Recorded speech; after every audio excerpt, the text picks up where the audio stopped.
Hey everybody, thanks for clicking on this video. Today we're going to be working with finding exact areas under a curve. If you want to follow along, the links to the companion worksheet are in the description below. So let's get started. Now, what we have here is what are called definite integrals.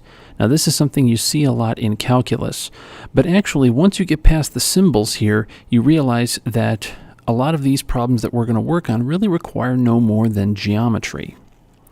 And so the first thing we have to do is we have to look at this right here.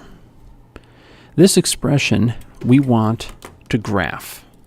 So I'm going to graph this. Now what does the line 3 look like? Well, the line 3, and if it helps, we'll write it as y equals 3, is really just a horizontal line. Nothing more. And then, on top of that, what we want to say is these two numbers. This is our interval along the x-axis, so from 2 to 8.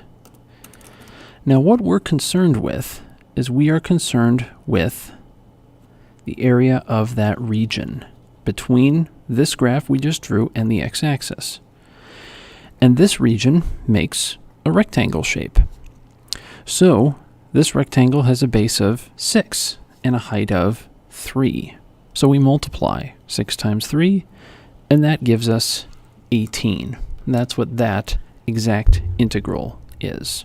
And this is really all we're going to do. We draw out the function, we draw out the shape of the region, and we find that region. So looking at number 2, here we have -5. So we graph this. Now -5 is actually not up here. It's not above the x-axis, it's actually below the x-axis. So if I graph y equals -5 down here, and then we have the interval from 3 to 7, this will also be a rectangle shape. Now when we find areas, in the previous video we used the rectangle approximation method. Anytime we have a graph that's underneath the x-axis, this counts as a negative height. So our base is 4, but our height is -5.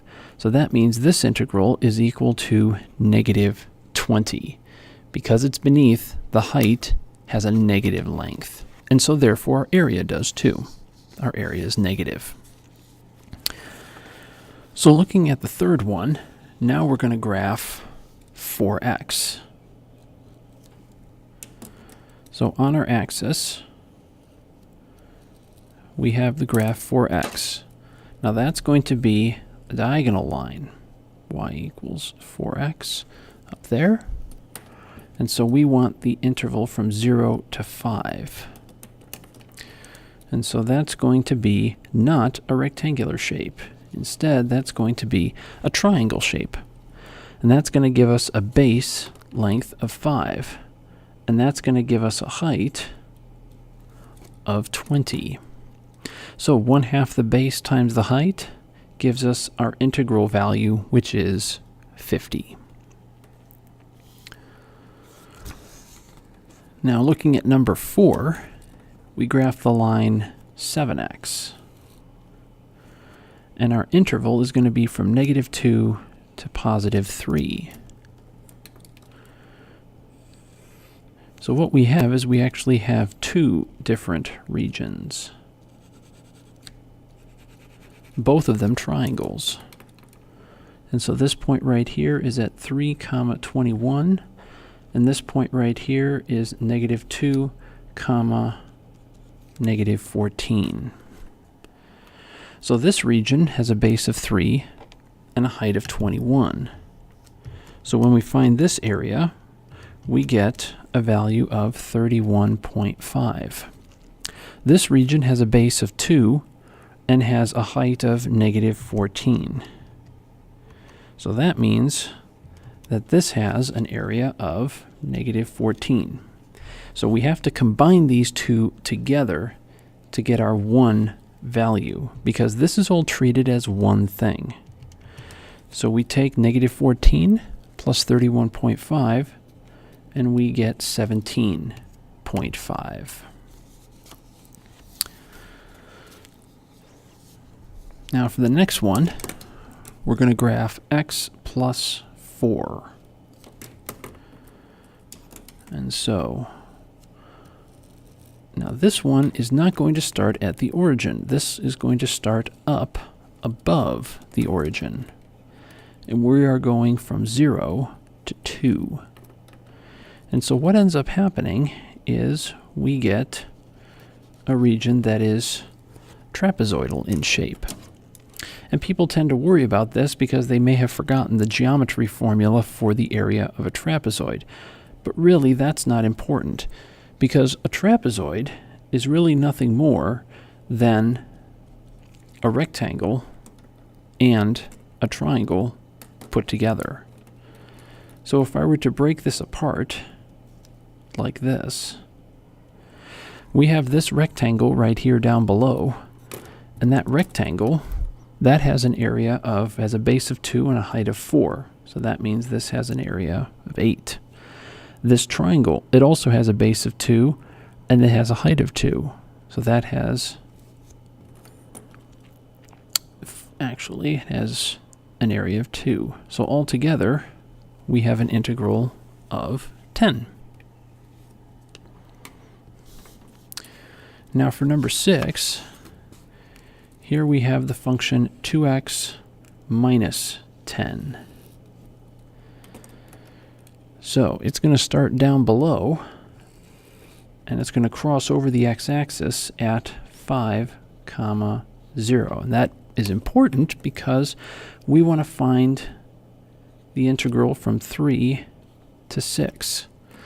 So what we have is similar to what we had in number 4, where we have 2 different triangles.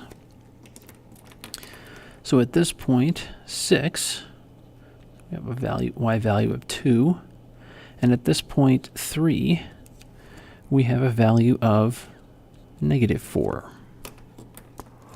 So this triangle has a base of 1 and a height of 2. So that means this triangle has an area of 1. This triangle has a base of 2 and a height of -4. So that means this triangle has an area of -4. And so we have to combine these. And so altogether, we get -3 for our combined integral for this problem. And then finally, the last type of function we're going to graph is this. Now, this is an offshoot of this equation, x squared plus y squared equals 81. It's just solved for y, though. And so what that is that is the equation of a semicircle. And so this, because it's positive, there's no negative in front, this is the semicircle that is above the x-axis from -9 to 9. Because in the equation of a circle, x squared plus y squared equals the radius squared. So our radius is 9, not 81. And so we want the area of this semicircle. And so the area of a circle is pi r squared. So that means we have pi times 9 squared. So we have 81 pi. But we want the area of just the semicircle. So that's going to be 81 pi over 2. Now for our last example, here we're graphing negative radical 36 minus x squared. So that means we're talking about the semicircle that is beneath the x-axis. And this goes from -6 to +6. However, if you notice, the integral goes from -6 to 0. So we're only talking about this part. So this is actually a quarter circle. So we have pi r squared, and our radius is 6. So that gives us 36 pi. And since we want a quarter of that, that's going to be 9 pi. But here's the thing to remember. It's beneath the x-axis. So that means our integral is actually -9. 9 pi.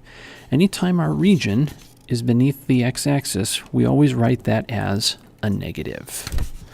All right. Thanks for watching. If you liked the video, give it a thumbs up. You have suggestions or problems you want to see worked out? Type a comment below. To support the channel, click the Patreon link to help keep this going. Thanks so much for watching. And remember, the best way to understand something is to do it.